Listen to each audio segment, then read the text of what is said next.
In this question if F का domain जो है वो 0 टू इन्फिनिटी है और उसका कोडोमेन 1 टू इन्फिनिटी डिफाइन है और F of X is equal to given है ई rate power X plus E rate power minus X divided by 2, then find the F inverse of X, right. तो inverse निकालने के लिए हम लोग को क्या करते हैं कि हम लोग यहाँ पे एफ ऑफ एक्स को वाई ले लेते हैं। तो Y is equal to let किया Y is equal to E rate power X plus और inverse E rate power minus X है तो इसको रेसिप्रोकल करके लिख दिया डिवाइडेड बाई 2। तो y इज इक्वल टू अभी ये क्या हो गया, एलसीएम लोगे तो ई रेट पावर 2x हो जाएगा plus 1 divided by 2 times E rate power x हो जाएगा। अब इसको हम लोग क्रॉस मल्टीप्लाई कर लेते हैं, ठीक है। तो y into e rate 2y हो जाएगा ना, 2y into e rate power x is equal to E rate power 2x plus 1 हो जाएगा। इसको सबको सेम साइड ले आओ तो यहाँ पे E rate power 2x minus 2y E rate power x plus 1 equal to 0 आ रहा है, ठीक है। अब यहाँ पे ये क्वाड्रेटिक बन रहा है, ई रेट पावर x का होल स्क्वायर ऐसा लिख लो और ये 2y into e rate power x plus 1 equal to 0। तो चाहो तो इसको t ले लो या तो डायरेक्ट आपको दिख रहा है ई रेट पावर x को t लिया तो ये क्वाड्रेटिक दिखेगा, ठीक है। तो क्वाड्रेटिक का फार्मूला लगा लो तो E rate power x is equal to क्या हो जाएगा, b की जगह पे माइनस 2 है तो माइनस ऑलरेडी पहले से तो माइनस माइनस प्लस हो जाएगा, plus minus root under b का स्क्वायर तो 4y² हो जाएगा, माइनस ये इसका कोफिशिएंट 1 1 है तो ये -4 हो जाएगा डिवाइडेड बाई 2 इंटू 1, राइट। तो E rate power x is equal to अगर 2 इसमें से भी कॉमन आ जाएगा तो y plus minus root under y² minus 1 आ जाएगा ये, ठीक है, क्योंकि 2 तो कैंसिल आउट हो गया। अब यहाँ पे हम लोग को पता है कि किसी भी फंक्शन का इन्वर्स यूनिक होता है, मतलब एक ही हो सकता है। अगर ये ऐसा भी सोचो ना कि जब इन्वर्स फंक्शन जो y इक्वल टू एक्स के व्हाट मिरर इमेज निकालते तो किसी भी फंक्शन का मिरर इमेज तो एक ही होगा ना, दो इमेज तो पॉसिबल नहीं है।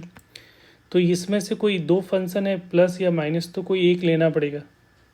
अब उसको डिसाइड करने के लिए हम लोगों को क्या करना पड़ेगा कि चेक कर लो कोई भी एक वैल्यू जो है इसके, जो यहाँ से एक वैल्यू पिक कर लेना है, ठीक है। y की वैल्यू पिक करो और देखो उसके पुट करने पे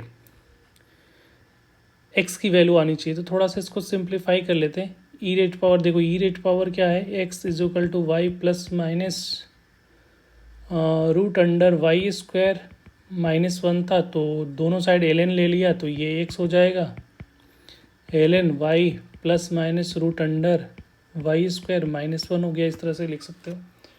अब यहाँ पे देखो अगर हम लोग x की वैल्यू ले लेते हैं क्रॉस चेक करने के लिए, चेकिंग करें कि कौन सा लेना है, तो उसके लिए हम लोग y की वैल्यू अगर 2 पुट करते हो तो यहाँ से x की वैल्यू क्या आ रही है, ln 2 प्लस माइनस, एक बार प्लस लोगे एक बार माइनस लोगे, तो प्लस वाला लिया तो ये तो हो जाएगा 2 का स्क्वायर हो जाएगा तो ये हो जाएगा 4 -3 हो जा रहा है ये, ठीक है। और एक बार x is equal to ln minus वाला लिया तो 2 माइनस रूट 3 आ रहा है।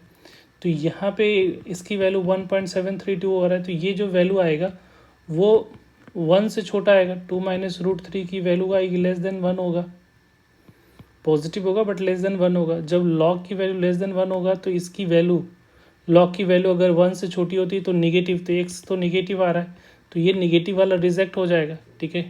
क्योंकि हमारा डोमेन में जो x है वो कैसा है, 0 या 0 से बड़ा होना चाहिए, तो ये वाला नहीं होगा तो इसका मतलब पॉजिटिव वाला होगा। तो पॉजिटिव वाला होगा तो हमारा जो है x जो है वो क्या होगा, ln क्या हो जाएगा y plus root under y² -1 होगा। तो जब भी इस तरह का सिचुएशन बनता है जहाँ जहाँ दो पॉसिबिलिटी हो रही है तो आपको डोमेन और कोडोमेन की हेल्प से डिसाइड करना होगा, ठीक है। तो कोडोमेन का वैल्यू पुट करके डोमेन का चेक करोगे, ठीक है। अभी आ रहा है, अब क्या करते हैं, फाइनली एक्स एंड वाई को रिप्लेस कर देते हैं तो ये क्या हो जाएगा, वाई या इसी को एफ इनवर्स एक्स बोलते हैं is equal to ln x plus root under x² -1। तो ये इसका क्या हो जाएगा हमारा इन्वर्स हो जाएगा। Thank you.